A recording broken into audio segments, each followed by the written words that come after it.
Bom, podemos observar que nesse dia o mercado fez uma barra extensa de alta.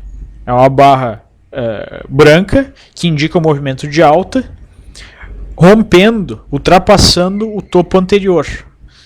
Observem que nesse dia o volume foi bastante forte. Cada barrinha aqui na parte inferior desse gráfico representa o volume de ações negociadas naquele dia. Então podemos ver que foi um dia que várias ações foram negociadas acima dos últimos dias, e isso é mais um sinal de forte rompimento. Se nós marcarmos os topos e fundos novamente, nós podemos ver que nós temos um fundo aqui por volta de 61 e nós temos o rompimento do topo anterior. Nesse momento que ocorre esse rompimento, nós já podemos dizer que agora o mercado se encontra em tendência de alta. Por quê? Porque nós temos topos e fundos ascendentes. O mercado já fez um fundo acima do fundo anterior e acabou de romper um topo anterior, ou seja, já se encontra em tendência de alta. E nós chamamos esse movimento de mudança de tendência de baixa para alta através de um fundo mais alto que o anterior e o rompimento do topo anterior de pivô de alta. Então, esse é considerado um pivô de alta, que indica a mudança da tendência e agora a entrada num ciclo altista. Observem que após esse movimento o mercado realmente retoma o seu ciclo altista.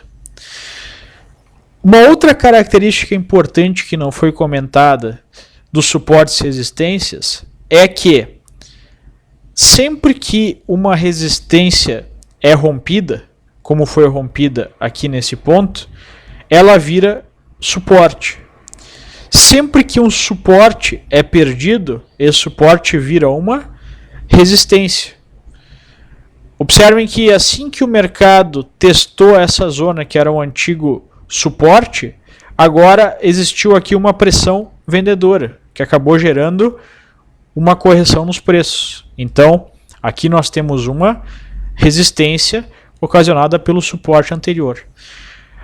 Se por acaso o mercado voltasse a cair até a zona de 64,50, nessa zona que era uma antiga resistência, agora nós vamos ter um suporte. Então, essa é uma característica importante dos suportes e das resistências. Nós também temos, fechando a parte mais básica possível da análise técnica, as linhas de tendência. Sempre que eu tiver uma tendência de baixa, eu posso unir os topos dessa tendência formando uma linha de tendência de baixa. Geralmente o mercado vai fazer os seus topos perto dessa linha, como ele fez aqui nessa situação.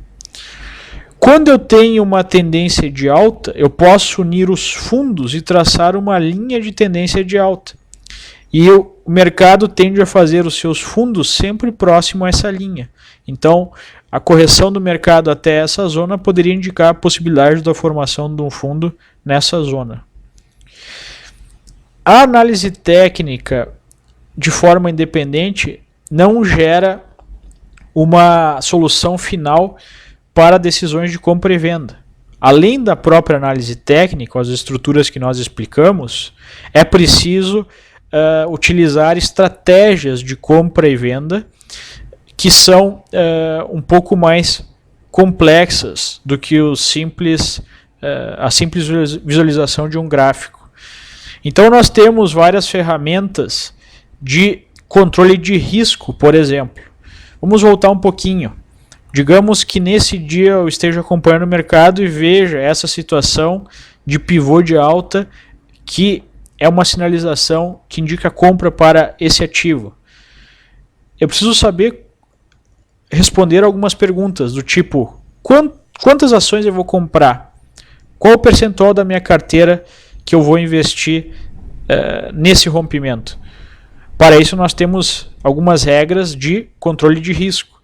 Também eu preciso saber qual seria o ponto que abortaria esse sinal. O mercado funciona de uma forma não padronizada. Então existem certas situações que o mercado indica um caminho possível, mas acaba abortando esse caminho. Então eu preciso trabalhar com stops de proteção do meu capital, ou seja, ter em mente um conceito de perda máxima por operação. Nesse caso específico do pivô de alta, eu vou deixar o meu stop abaixo desse fundo.